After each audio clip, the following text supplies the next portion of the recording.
Well, hi everybody. Welcome back to another nature chat. We haven't done one of these in forever, but we're glad you're here. So hi, I'm Cheryl. We've also got Joe from the cast with us and our most recent special guest, Brian. Ta-da! Hi. Hey. So to recap the story arc that Brian joined us for, Brian played a myconid or a mushroom person character named Gary, and Gary was a circle leader of a myconid group, and the circle's fungal farm had been raided by some unknown assailants, and Gary enlisted the help of the core party adventurers to help them regain their fungus, avenge the destruction of the farm, and figure out how to put the farm back to rights. So that was a really cool storyline that Brian helped me develop, inspired by some science that we sort of touched on briefly during the game. But today we're going to talk about Brian's participation in the game and the science that inspired that storyline and Brian's research more broadly. So I know that you had never played D&D before you hopped on our game. Yeah. And you were playing kind of a roles. complicated character, so I guess I'd just like to hear a little bit about like what you thought of our game, of the game in general, of your experience. Yeah. So this was my on camera streamed live, my first attempt at D&D, and I only had sort of a vague feeling for what I would have to know about the characters. There are a lot of abbreviations and things about like there's one called AC that it took me a really long time to like work out what you all were talking about, and I was like, oh, it's this one on my card. But It's like jargon, right? I know. I got the dice, and I planned a nice little storyline with you, and I was listening to the characters sort of leading up to what was going on. So I had a pretty good understanding of like the dynamics, but it was still really interesting to see, you know, the bounds, or I guess the lack of bounds to the game. And also, like you said, the specific species of character that I played, the myconid, they can't talk, or at least they can't talk without sort of initiating speaking. So Yeah. that was something that we knew would be challenging. And you and I, Cheryl, we actually sort of planned how that would be challenging, because nobody's just going to breathe in spores that are approaching them. So we kind of figured that there would be a little bit of reservations from the adventurers before we could actually communicate. And it was funny because I think there was like about like half an hour to an hour where Nancy refused to talk to my character. Yeah. Same even same though with everyone else me. was like, he's fine, it's fine. So yeah, but that was a lot of fun, and we worked it out, especially when we were in combat, and when we were near the end, it worked out really nice, and everyone was sort of playing along. And we added in quite a few little wrinkles about Gary that linked to real things with fungi, but made it a lot more interesting, and actually allowed us to do things that sort of helped with our interpretation of the game. We could talk about those things if that's, I think that falls into the purview of what we're doing here. I think that Gary was a fantastic character, not only in Mhm. terms of personality, you know, twirling Cedric in the middle of the battle, but from a combat perspective, you know, I think that the majority of your strategy was, you know, completely non-lethal, just sort of subduing and Yeah. all of that, and that was really cool to see. So It was a lot of fun in that way too, because I realized, and this was, I don't think we discussed this in the game, but something that bugged me was that the way that myconids attack is by slamming, which is not realistically anything that mushrooms can do. They don't move that fast. They don't Yeah. have that kind of like weight to them usually. Yeah. So like when I was reading it, I was like, oh, okay. Granted, they don't have arms and eyes either, so Yeah. we can make Mushroom allowances. person. But we had talked about trying to incorporate some sort of like actual insect infecting process, but in order to do that, we would have had to change a lot of the dynamics with not only our foes, but also how Gary would have worked. So we stayed away from that. But as somebody who works on insect killing fungi, I was like all about like, oh yeah, we can have it infect this way. We can, you know, it'll be more realistic. But it was kind of nice, like you said, have Gary's strangely fingered hands behind their back, because playing it a little bit more passive, that was really nice. Yeah. And it made it a little bit more difficult. It was much more of a puzzle than just like slaughtering all of these people. I didn't actually realize until we were discussing it at the end that Gary and Cindy's character are quite powerful compared to the adventurers. So in that sense, if I had had like the ability to wield some sort of attack, it probably would have been a lot easier for us as well. So, you know, having a couple people dead on the ground is more exciting than just a mushroom coming in and rolling over everyone. Well, I did offer you an axe, which Gary was not too happy about. No. But I loved that sort of flavor that the character took on, and maybe it was partially because you were new to this game and because that character had a lot of moving parts, but I thought you really employed the arsenal of the different kinds of spores really nicely to tell a good story. So I thought it was great. Thank you. Yeah, it was a lot of fun. And I think just by virtue of the the spores that Gary had, and what they used, how they used them, I think that tells a really interesting story about myconid culture itself. Yeah, I'm pretty sure the only one that went unused was hallucination. Yeah, which the reason why it went unused, and we did plan a spore color in case we wanted to use it, is that it resulted in attacking.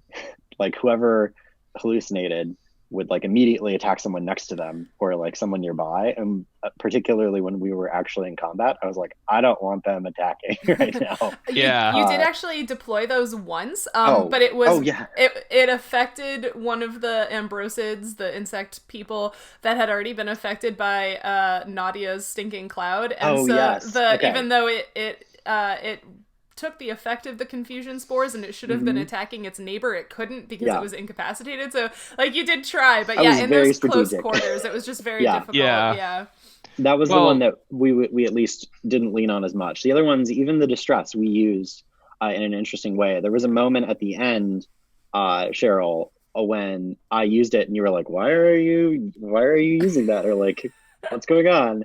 And I was like but that was sort of the challenge with Gary, is that because they can't speak, you're trying to communicate all these different things with like how, what color spores there are, when they're released, or changing the color of the cap, or probably one of the most fun ones, which for some reason really upset Peter, was manipulating your emotions. Which ended up being really useful. And there was a moment, maybe about like halfway into the first episode, where you all realized that you were feeling what Gary was feeling, and it was kind of adorable. When that happened. Like, why do we feel hungry? Like, what's going on? And they're like, oh, they're hungry. And I was like, that's what we've been trying to tell you. So that was a lot of fun too. And that's not something which is typically built in, but we figured that would be another way to communicate complex ideas, and just to get that out there, because there's not a whole lot of options if you just play straight by the book. So whatever we incorporated, we tried to tie it to at least something that fungi do naturally. So one that to my mycologist would be very obvious, but maybe was lost on people who aren't that familiar with mushrooms, is that one of the ways that you can identify, without DNA or looking through a microscope, different types of mushrooms is by taking a spore print, which is literally just cutting off the cap and placing it on glass or paper, and looking at the pattern and also the color of those spores. So we sort of co-opted that idea so that Gary could demonstrate complex ideas or events by sort of drawing them by pressing their cap to the ground and showing images. So that was another thing where like that gave us a lot of leeway. And we tried to tie it back to real things that mycologists, or at least are aware of. Yeah. I didn't realize there was that much depth. But... Oh yeah. I like the way you phrased it just now, Brian. If we played it straight by the book, I don't think I know of anyone who plays D&D straight by the book, but that's because what's in the book is so minimal. Like you said, this is a game that is all about storytelling and all about making it your own. And so, yeah, I was like, I want to put myconids in this world. Let me find a mycologist so that that person can build what the myconids are going to look like and what they're going to act like. And so, yeah, I appreciate that you've sort of both during the game and during this chat, sort of talked about how we fleshed out or added color to the myconid species from the book to make it more realistic and more usable so that we could tell a good story. Yeah. Did you, Joe, did you have any questions about things that Gary did or like weird abilities? Like, was there anything where you like didn't expect it, or it was like totally out of left field for you?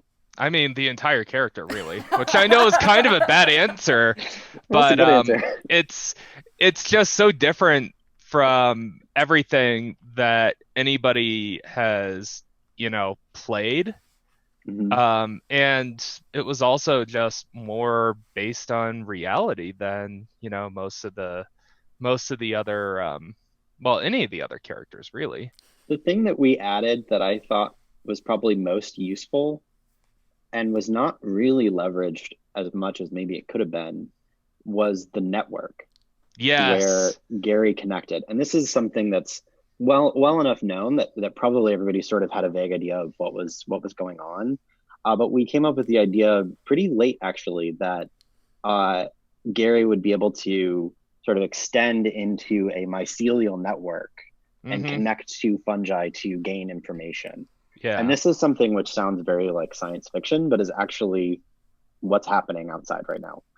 Oh yeah, definitely. Mushrooms are able to sense what's going on and also share direct resources with one another. Yeah. Even the ones that I work on, which are canonically thought about as insect pathogens, they have a really interesting lifestyle underground, interacting with plants and moving nitrogen from insect cadavers into plants. So that's something which, is going on underneath our feet all the time. And it was really cool to exploit that and to be able to sort of answer questions. And I think Ryan at the end, he kind of like was like, oh, we should ask like some useful questions about like where to go and things like that. But that was an ability which was very freeform and very very outside of the box, I think, being able to do that and to look at that kind of information. And it must have been hard for you as the master to work out what I could know. You know what I mean? Like as soon as I plug in, like, well, I mean, that's where like I always let the dice decide when we're trying to do information gathering stuff specifically. Like I have perfect knowledge of what's going on in the world around your characters because I built it, right? So basically, like how high you roll on the dice determines how much of my perfect knowledge I pass on to you. And so that was fun to sort of like watch you plug in at various moments and be like, well, is Gary gonna roll high enough for them to get any useful information, or are they just gonna kind of hit a rock in the soil kind of thing? So that was fun to estimate how much you would learn. Well, not too far from me there, we have and correct me if I'm wrong on this, but we have like two of the largest organisms in the entire world.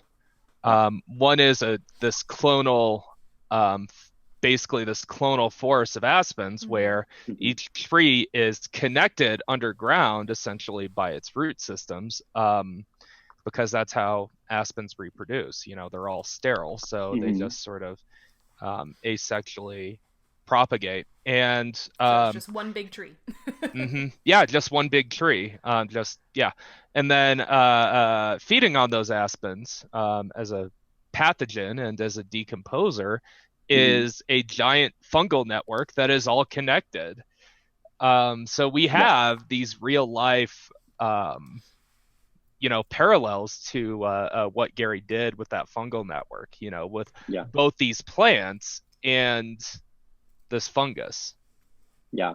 If you want to look that up, I think the sort of catchy name for it is the humongous fungus. Yeah. And of course it is. one of my favorite things about it is aside from genetics sort of telling us that it's one enormous organism, another sign is that it will fruit at the same time across this really large area. So you can kind of see it synchronized because it's one thing, which, across miles, that's a pretty pretty amazing little trick of biology. So cool. Yeah. Or I guess large trick of biology. So very cool. Yeah. So we talked a lot about the sort of mechanics of Gary, what was already in the book and what we added. But I guess I was there as you were learning how to operate the character, but I didn't necessarily, I don't think, hear a whole lot of your thought process behind developing their personality and stuff. So, like, could you tell us a little bit more about, like, how you conceived of Gary the individual? Yeah. I think that one of the things that I was reading was that, and I think, you know, this was maybe just an afterthought, but they're just listed as lawful neutral, I think is the alignment for them. So they don't really weigh in on things, and they're mostly supposed to be like very sort of straight-laced and keep to themselves and like not do things. But sort of by definition, because this character was running off and leaving, I felt that Gary had to deviate from that standard.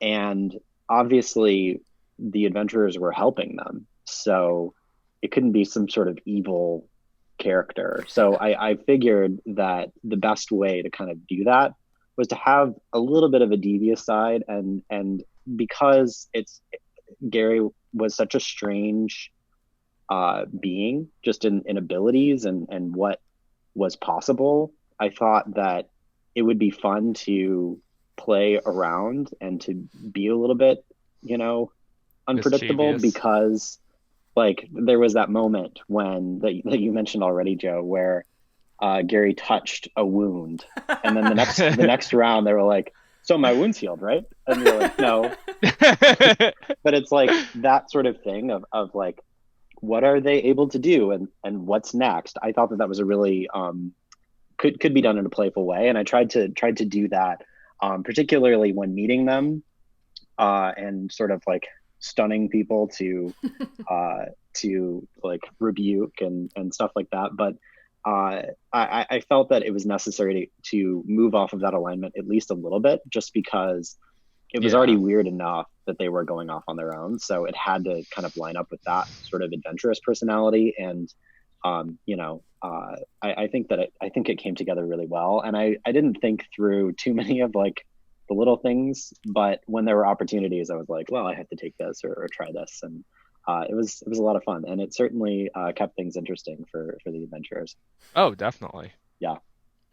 Yeah, I loved the fact that even though I guess I told the players this, that like I always give the guests the option when we're sort of beginning the idea of them being a guest on the show, that they could be a helper or they could be an antagonist. And even though Gary is technically classified as a helper character because they weren't outright antagonistic to the player characters, like they still weren't just like, oh hi, here's everything you need on a silver platter, right? And I loved that idea of just like messing with them while you get them to help you get what you want before you give them what they want. Yeah. Well, and there's a certain manipulation to that, which is like similar to the idea of Gary being able to induce emotions in the adventurers that they would not have, or when there was an argument and they're like, well, should we go in? Like, I don't know. And then all of a sudden it's like, you all feel confident and like you should go in. And then that like moves on to the next thing.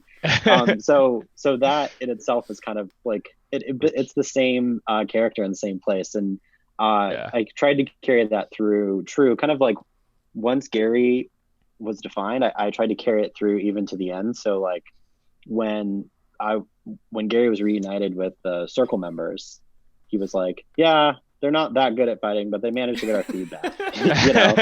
And it's like that stuff, like even though the adventurers weren't listening to that conversation, it was still fun to sort of carry that sort of Gary personality through to the very end of that interaction.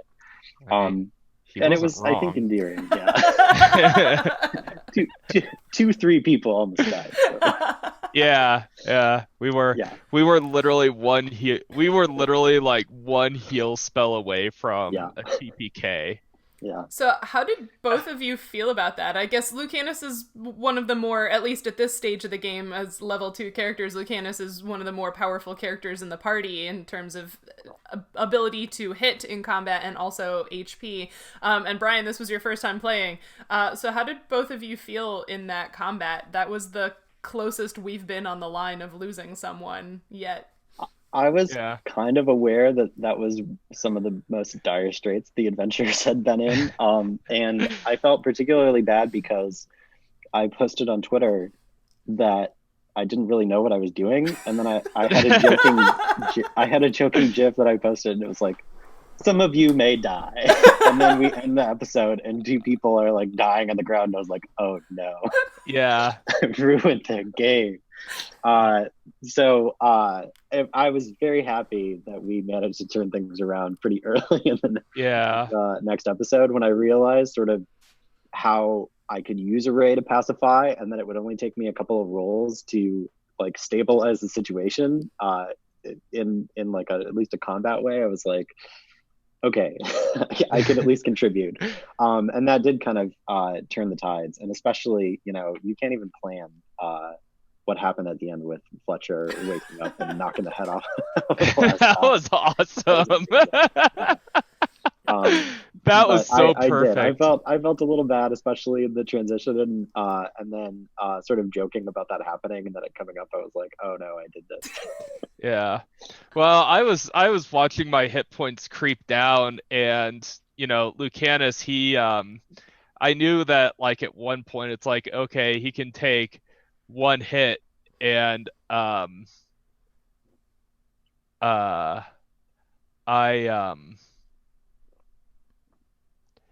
looking at my notes right now. I ended up with so 8 HP, and then this was the first time where I actually had to start adding my temporary hit points in there. From your rage. And then I ended up like that one, there was this one time when Cheryl was like, "Are you gonna be okay?" And I'm like, "Well, we will fucking see." Because that hit me for 6 points, and I had like 2 total points. Yeah. So it was close. Yeah, it was close. You haven't gone unconscious yet, have you? I have not. Oh, I felt really bad for Ryan, who obviously he had that moment, but like the first hour of episode 2, he's just like on the ground bleeding. Ryan has played D&D before, and I certainly don't want to speak for him, but I feel like from things he said that he kind of knew what he was getting into. Wizards start out like glass cannons, but by the time the players reach level 18, 19, 20, like the wizard is almost unstoppable. Sure. It's just that things start out kind of squishy. It's a steep curve. Yeah. Well, speaking for Lucanus, like Lucanus is probably one of the more cautious barbarians that are on D&D. And the reason for that is just because he has this kind of weird history that we're going to get into, and he's not really sure how much he wants to risk himself for other people because he's been hurt pretty badly in the past. So he's like, okay, I'm getting paid to protect you guys, but I'm not going to be stupid about it. Yeah. I appreciate your reluctance to be a murder hobo. That is a nice thing. Yeah. It's well, I also when I started playing the character, and I don't want to get too much in on this because this is not my nature chat, but I wanted to do something that was just really, really different than what most how most D&D characters play it. So I actually chose something that would have a sort of almost, I don't want to say a bizarre list of traits, but a list of traits that are useful. Like if you would have tried to put Lucanus to sleep, like if we would have gotten into a fight, that wouldn't work because Lucanus has some weird resistances against psychics and stuff like that for being an elf. That was actually a hitch at the beginning, was because I had this plan to ambush you, and because you watch and you are impervious to the spores, I pacify you and then appear. So we tried to work around that, and it did not go well. Yeah, but I missed the first time, and somebody poked me. Poked one of my circle members, but yeah. Well, one of the other things that I eventually want to do with Lucanus, which is actually very much in the same line as Gary in a very different way, and I'm not gonna say what it is, but I kind of want to give him some abilities that other team members have to help him out with.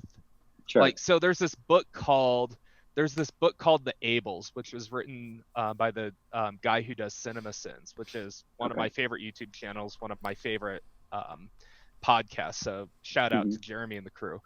But essentially what this book is it's about disabled superheroes who need their team members to help them use their superpowers. And one of my favorite examples is this guy who's telekinetic, who's blind.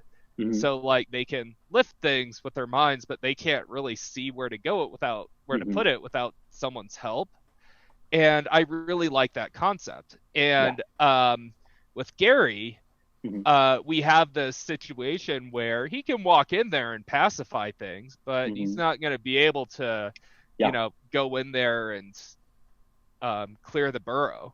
That's so true. And I really, really like that idea, that philosophy, because it's something that I'm kind of sort of trying to plan with my character. Yeah. Like synergy in D&D parties? What? It's collaborative. Yeah. So I just thought it was from Joe's perspective, I thought it was really interesting that somebody had very much the same idea that I had with my character. But they executed it completely differently. Yeah. So, well, and there's also the aspect of the history and you having this relationship and building that community with these adventurers, and then Gary is just showing up and trying to do similar things, but nobody really knows them. So that too changes things a little bit, but that is a really interesting parallel for sure. And something that you can do intentionally, or it can come together sort of just by the nature of who your character is, which I think is much more what happened with Gary. So that was really cool. Well, yeah, and there was definitely some antagonism between like Lucanus and Gary. Like Lucanus was trying to be like super, super nice, and then he ended up writing Gary into battle. I mean, whatever works. It worked. So the other thing that I thought was hysterical was the fact that after this entire epic battle, Kay was unscathed and actually inflicted damage on one of the adventurers. That was really funny to me, and I was like, personality really matters when you're down here in the burrow. Totally. Yeah. Very much so. I think that's I don't know. I have many favorite things about Nature Check, and specifically the Arctic campaign, but like everyone's commitment to role playing their characters just blows me away every time. So I like continually will rail against this idea that like people think that scientists are all stiff and don't have senses of humor and aren't good storytellers. Like every scientist I know, maybe I'm only friends with the ones who are good at telling stories, but I know so many scientists who are good at telling stories and who are good at acting and portraying characters and really sticking to the character, and that I love that, and that's why I think it's so important we do this, because it shows people that is true. Well, so here's the thing. Like and this is just because I've hung around a lot of PR people in the past, but one of the things that I always warn people about is one of the ways in which you can tell that somebody has never had any contact with scientists like whatsoever is the phrase "scientists can't tell stories," because we literally have scientific conferences where people will fly thousands of miles to sit in a room in a circle and hear stories about science. And I don't care how good of a public relations person, I don't care how charismatic they are, Mhm. I have never heard a PR person tell a story about science that is worth flying 3,000 miles for. Well, Um, it may all I be mean, just experience because I've sat Yeah. in plenty of rooms at conferences and heard people who aren't good storytellers. But Yeah. I mean, to yeah, make the blanket statement, I guess I'm thinking of a very particular person who has gotten famous and written several books, and this is as far as this hot take is going because I don't want to get dogpiled on. But like that person has a habit of, and in fact wrote a whole book saying that scientists aren't good storytellers, and like I adamantly refuse to accept that as a truth because I know so many Yeah. scientists who are naturally good Yeah. storytellers. Yeah. Well, we're and I seeing mean, it, and we're seeing it in this campaign, you know. yeah, And it was interesting too for me because just from being an entomologist as well, I knew almost everyone in the campaign personally from yeah, either, you know, actually working with them or seeing people at conferences. And it was interesting to interact with them as their characters, not as the yeah, person, because I know for sure there were decisions that were made, which is going back to your sort of like commitment Yeah. that they would not have made themselves, but the character they felt would have done that thing, and they chose that decision instead as yeah. part of the story, which was really impressive to me to see that kind of dedication. And obviously, you all have been at this for a while, so you've got your fingers on the pulse of your characters. But Yeah. that was really interesting to me to see, particularly knowing most people in the game. You think Oh, Nancy yeah. wouldn't shoot Peter in the back in real life? I That was mean, not one of those examples. I would. I think Nancy would shoot Cedric in real life. I Well, think that she not would. Cedric. Would she shoot Peter? I don't think she'd shoot Peter, but if Cedric were real, I feel like he would get a frying pan at some point. Yeah, yeah. Um, Interesting dichotomy of character versus player that I know we said we wanted to talk about. Let's talk about Gary's pronouns. I know if anyone listened to the 2 episodes that Gary was in and even listening to this chat, let's talk about Gary's pronouns and the decision behind how their pronouns came to be. Yeah. Yeah. So particularly since I had not gone into D&D before, this was a discussion that we had formally, which was that we could decide that. And as Gary, I think in the email I said, as like a humble representative of mushrooms, it made the most sense to me that Gary would not choose he, him, or she, her, because it's just not a concept that would translate over to fungi. That's sort of an idea of, you know, that binary sexuality, that binary difference, which fungi do not recognize, and the way that the way that their biology works is just so far outside that we were like, it has to flout that. We have to switch those pronouns, and it probably because of the name, and also the fact that my pronouns are he, him, and everyone knows me. It was something that we struggled with, you know, even up and through here. We're sort of correcting ourselves a little, but I think that everyone approached in a way that was very respectful and intentional, and it was good to do that. And it was also interesting for me role playing as not my personal pronouns. So that was, I think, a really good thing to do, and I think that it reflected who Gary is much better than if I had just sort of lazily chosen my own. So I was really glad that we had that discussion and that we could do that. Yeah, I don't know if you have anything else to add or your experience with it. Well, I mean, just explain, you know, how mating in fungi works, because I know some about this, but I'm sure you know more than me. But it's not anything that we would even recognize as sex. Yeah. So we have gametes, and it's like they're 2 very different sexual cells that have to fuse and have to form a zygote.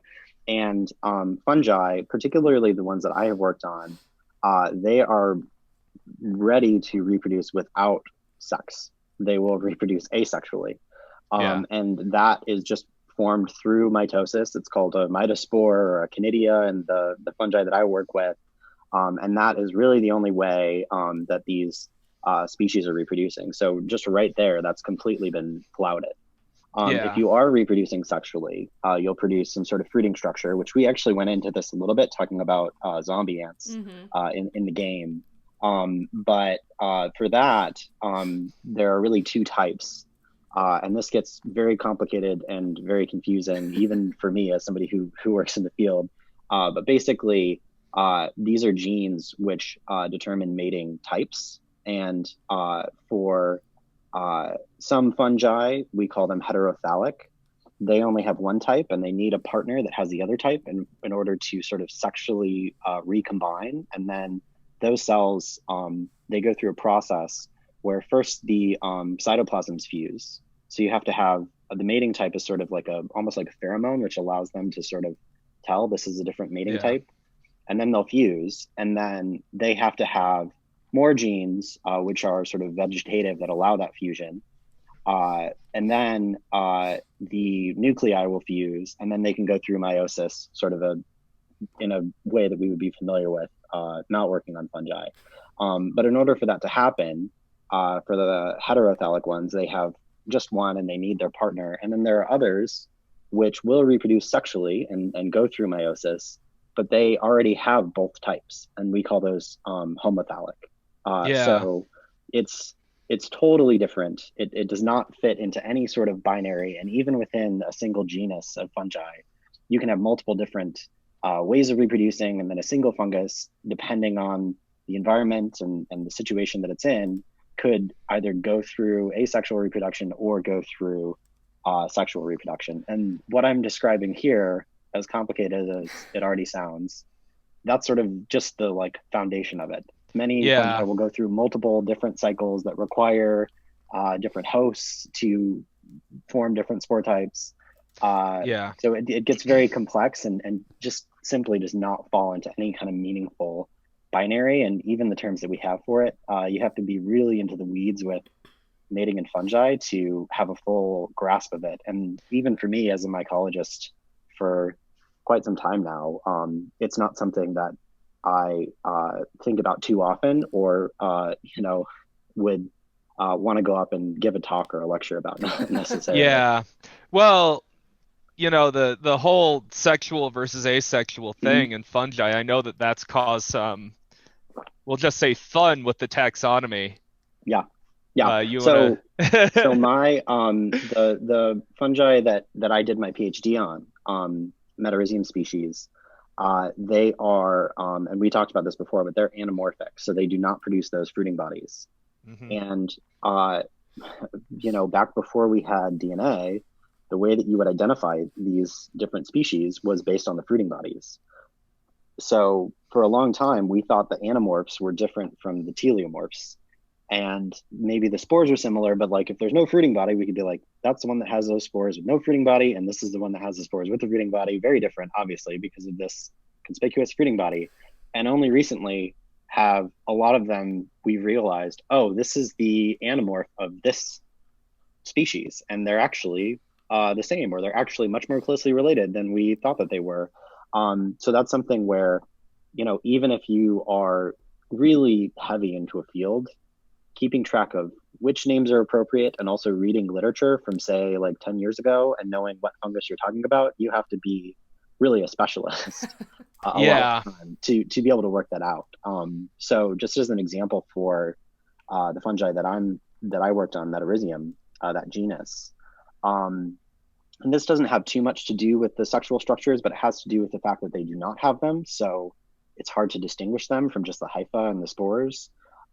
They were called, for most of hundreds of years that they've been or worked with, they were really grouped into a couple of categories, which was Metarhizium anisoplia, which is named after a wheat chafer beetle that they were first isolated from.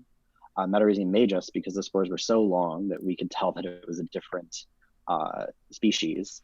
And then Metarhizium acridum, because it was highly specialized to locusts. And those were really the ones that you see in literature for the vast majority of us studying them. And only just in the last, 20 years did we start dividing Anisoplia into its actual species and saying, oh, these are different. And these have evolutionary differences that we can track. And they are unique clonal individuals. And now we have,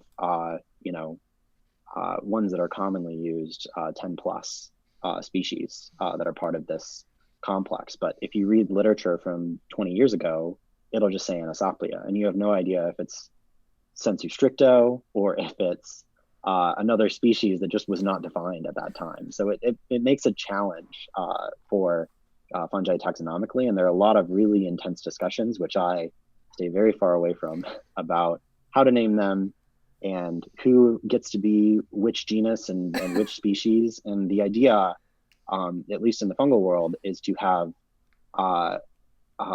one name for one fungus, which sounds intuitive, but we do not have that right now. Well, I mean, it sounds intuitive, but it's not really all that different than the situation with weeds. So, the dandelions you have in your yard, they're kind of a side effect of a rather interesting kind of like genetic warfare thing that's going on with dandelions in the wild. So there's like, and I might have explained this at some point on Nature Check. I'd be surprised if I hadn't. But You like, did, yeah. yeah. Just basically, there's these diploids that just sort of keep everything in check by making another population just produce these triploids that we actually have in America. And these things are so common that at some point one seed like accidentally hitchhiked over here. Hitchhoke? I don't know what the Hiked is the past tense of hike, so it would be hitchhiked. Yes. Okay. I like hitchhoke better. I kind of do too for some reason. Yeah. Like but anyways, meese instead of mice. Yeah. One of them got over here accidentally, and just basically, genetically speaking, all the dandelions you see in your yard are just sort of like shrapnel from this random genetic war. Yeah. So, just looking at that from a species context, there is literally no way to separate dandelions into distinct species because there's so many different ploidy variants, and technically they all interbreed, but the reason they interbreed is because different populations, and I'm going to anthropomorphize here, but different populations are trying to keep the others in check. So the different ploidy levels end up interfering with the reproduction, and they use those different ploidy levels almost kind of sort of like a weapon against the others. Yeah. So you can't really, just like the fungi you're describing, you can't, like, there are sometimes when species definitions are impossible. Yeah. And while we're talking about confusing, complicated reproduction, Brian, you were talking about mating types in fungi before, and I've only taken a mycology class, and yes, there was a lot of really complicated and confusing vocabulary, but I feel like the impression I got at the end of that class was that there are like more than two mating types as well. So like that's another reason why the binary like gender pronouns wouldn't work in Gary's case, because we'd need like 14 different pronouns or something, right? 14 is an underestimation. I mean, within a species you're probably looking at like a few, but like if you look at across the entire kingdom of fungi, it's all over the place. What different mating types are available? There are examples of mating types that have fused and thus have sort of become their own different thing. And they are also unfortunately numbered MAT number dash number dash number, which becomes very complicated. Not very sexy. Very quickly. And you're like, wait, is it 121 or 21? So yeah, it just does not fit into those bounds at all.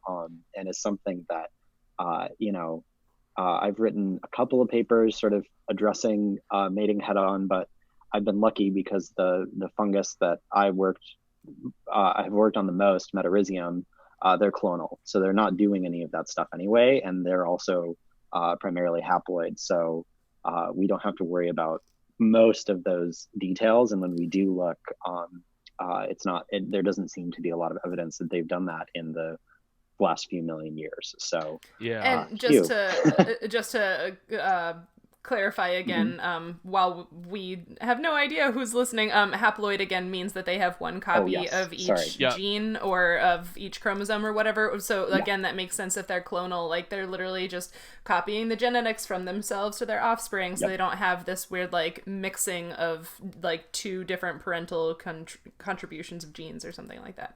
So one thing about that is that this is sort of a division of your lifestyle, where you either are mating and you're reproducing sexually, and the major advantage to sexual reproduction is variation. It introduces variation, and there's crossing over that happens, and there's there's a flip of the coin and which genes you're going to get, and that changes sort of who you are.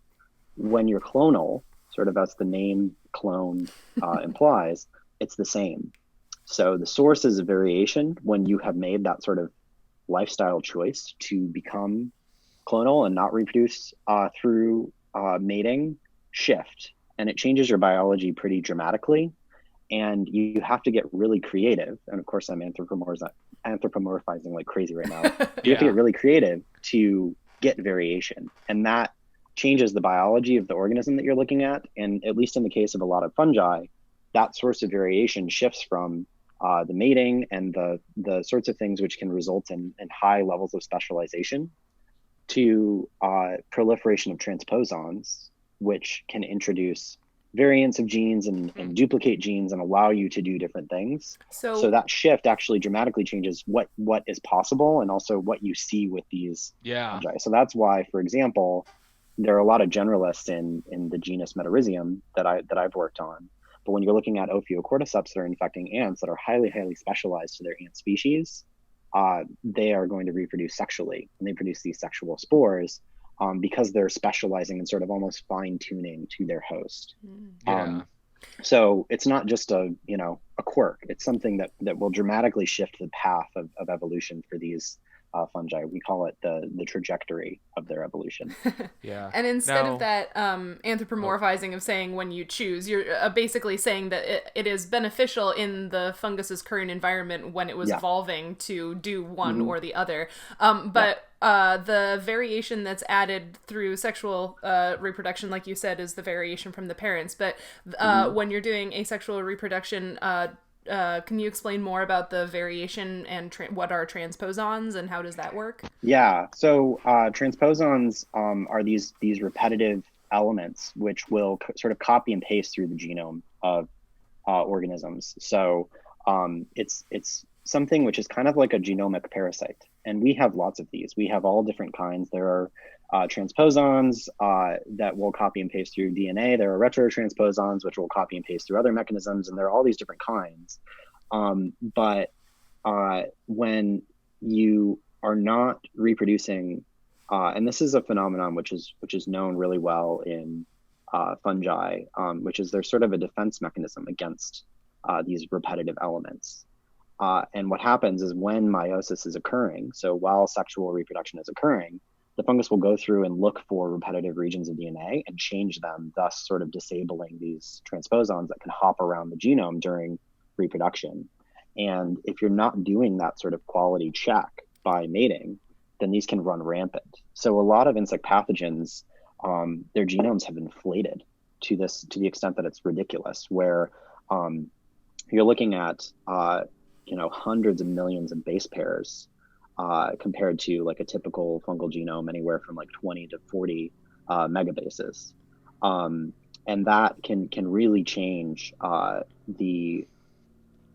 easy it is to work with them. Because instead of looking at a sequence that you could really easily download on your computer and work with, you're trying to sequence something, and 2-3 days later it's still sequencing. And you're like, why is this so long? What's going on with this? And a lot of that it's increasingly clear that it's these repetitive sort of selfish DNA elements that are copying and pasting themselves through the genome, and they can be advantageous to the fungus by giving them new abilities and copying genes that are good, but they can also create sort of an unwieldy genome that can also shift the lifestyle. So in that sense, by copying and pasting and moving around the genome, they can either carry genes, or they can break genes, or they can move regions that change how genes are expressed. And and that can have a really huge impact on what that fungus is able to do. To give, but it is variation, and if you can't get variation, then that's one way you can do that. Yeah, to give the listeners just kind of, I had to look this up myself, but to give the listeners just some sort of comparison of the genome size that Brian was talking about. For haploid genome, so like one of our gametes, the genome size is 3,100 mega base pairs, so like 3.1 billion bases, and then each one of our cells has double that. So and a base pair is the like ACTG from high school biology. Yeah. And then our each one of our cells has 6,200 million base pairs. So we're talking many times the size of the human genome. Yeah. Big numbers. Yep. And these fungi, particularly the insect destroying fungi, which we call Entomothora, which just is Latin for insect destroyer. Yeah. Those it's the number is changing all the time, but they have among the largest genomes that have ever been sequenced. And part of that is that highly repetitive, sort of enormous genome that they have. So it's a really interesting aspect of biology, and we're in the lab that I'm working in now. We're working with a fungus which is in that group called Massospora, and it looks like, as we're trying to sequence it now, it indeed has one of those enormous genomes that we're going to have to try to make sense of once it makes it out of the sequencer. So this is a challenge to moving the field forward, and the inflation is actually in and of itself a characteristic that tells us something about the evolution of these highly specialized insect pathogens. Yep.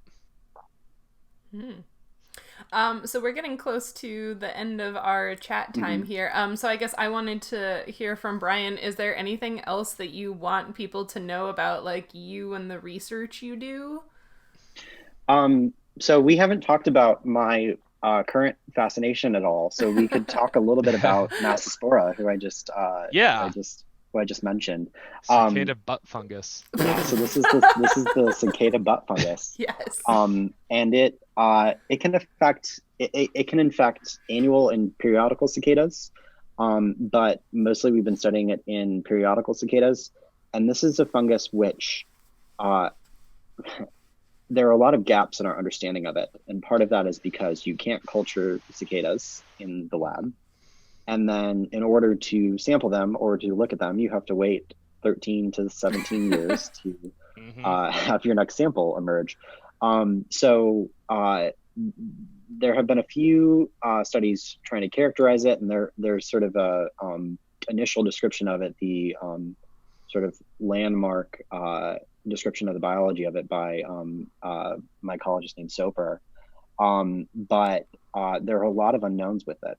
So we actually just recently published a PLOS Pathogens Pearl, which is a really cool article format where instead of just writing like a primary research article, it's more of a synthesis of an interesting topic written in a way that would be sort of the way that they describe it is that it would be useful for a class if people didn't know the topic but wanted a primer on what's known about it and sort of to gain their interest on it. But it has to be written in a way that's accessible to someone who's not in the field.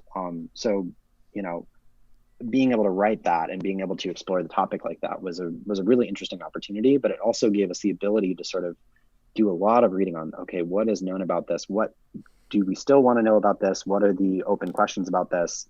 And we developed a lifestyle, we developed a life cycle diagram. And through that diagram, we kind of have sprinkled in question marks where we're like, well, maybe this is happening, or maybe this would be, this would be a way that this would work, but nobody's looked at this yet. And we try to be really honest with like what we don't know, because a lot of science is like, we did this and this is what's happening, but really, particularly with a system that's so obscure like this, we don't know a lot of the dynamics. But our basic understanding of it is that this fungus waits for the cicadas to emerge in the soil. And when the cicada nymphs have gone through their sap cycles, because they're underground on the roots of trees, sort of counting each year when the sap is moving in and out of the roots. And when they get to their 17th year, they'll climb up to the surface. And at that point, the nymphs are exposed to these spores that have been waiting for them since the last generation. That spore will infect the nymph, and then the nymph will emerge infected with this fungus. And a couple of weeks after that, the cicada looks completely normal, but then the fungus starts to proliferate on the back of the cicada and sort of expand. And the reason why this fungus is called Massospora is because the entire back of the cicada turns into a mass of spores. Yeah. Very creative. So for this, what happens is it expands, and essentially the cicada sloughs off its abdominal segments as like rings, revealing this fungus. And the way that I've described it is it's kind of like an eraser, which is as this cicada, which is still alive, is crawling around and trying to mate with other cicadas, it's rubbing these infective spores off on surfaces and on other cicadas. One really interesting aspect of this stage is that it manipulates the cicada. So when a male cicada is infected, the male cicada with this plug of fungus on the back of it will act as if it's a female cicada and will actively court male cicadas. Huh. And the interesting thing about that manipulation is that it essentially doubles the number of cicadas that could come into contact with this fungus. So this is a manipulation of the insect host, which is directly benefiting the pathogen. And since the fungus essentially castrates the cicada, it in no way benefits the cicada. So doing this kind of manipulation while the host is alive, that was the topic that we wrote this on, which is called active host transmission, which is essentially using your host as a vehicle to deliver these fungal spores. So that was a really cool thing to dig into. And there are other examples of fungi doing this in other systems. And how that works and how that evolves is really poorly understood. And you really need like conspicuous examples and a really firm understanding of insect behavior to be able to identify when not only a manipulation is occurring, but when it's something that wouldn't naturally happen with the insect. Yeah. So this mating manipulation, the only way that it was discovered was through cicada biologists who had been working with cicadas for decades and would know that this wing flicking behavior is not something that male cicadas would typically do. Yeah. So there are probably many more examples out there, but this is just one that we can look at once every 13 to 17 years. So you guys want to hear a funny story, and this has nothing to do with the conversation, but a funny story about me and Massospora. Uh-oh. Yeah, sure. Oh no. When I was an undergrad, and I first heard about this fungus, I misheard my instructor mention it and thought it was called Assospora. And for like 2 years, I was like, okay, sure. And nobody ever corrected me because they thought I was saying Massospora, which, by the way, each name makes sense. Sure. But no, the mating behavior thing I think is really interesting because in Drosophila there's this gene called fruitless, which does that same thing, but it's expressed very early in the development. In fact, it's one of the genes that tells the critter whether it's going to be a boy or a girl. Because sex is complicated, and yes, it is indeed a spectrum. It is, your chromosomes are not magic; there are genetics involved, and the thing that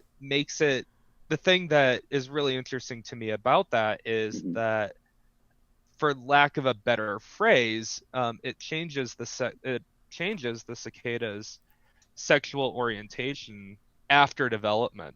Yeah, and that seems like it would be very difficult to do, because that whole fruitless thing, as I said, that happens very early. It sort of sets the base conditions. So the Hmm. fact that something can come along later and um, change that is really quite something. Well, The it's thing that is complicated is that we know that it happens, and it's sort of a response because there's this is courtship between the different sexes, but we don't know how it's occurring yet, and this is Yeah, something that is actively under investigation.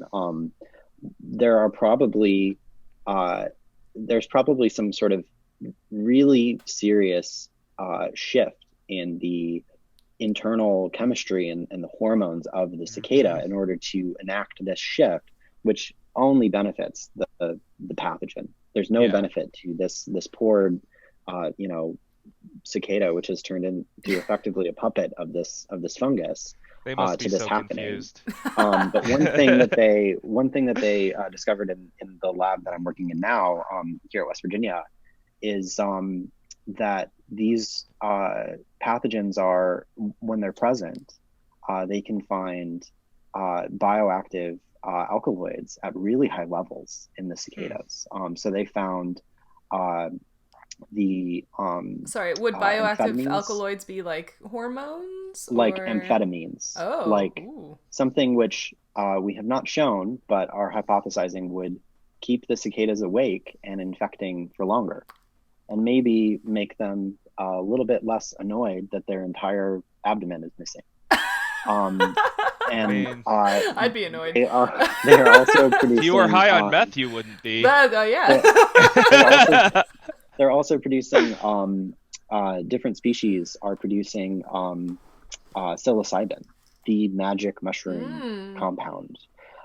So why this is being produced and how this has evolved, these are things that you know, were very unexpected. And there's a great story from my PI where they were in the lab and they were looking at what these compounds are, and they realized that they have this like heavily controlled drug in their freezer, just like present in all these cicadas, and Whoops.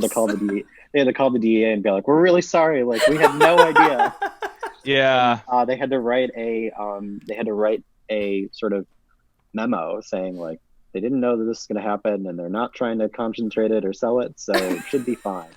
yeah. But it's something where, you know, once you stumble upon that, it changes how you can do that research, and hmm also changes your understanding of how this manipulation is occurring, how you can uh, basically fully disfigure a cicada and still have it walking around and looking like a suitable mate.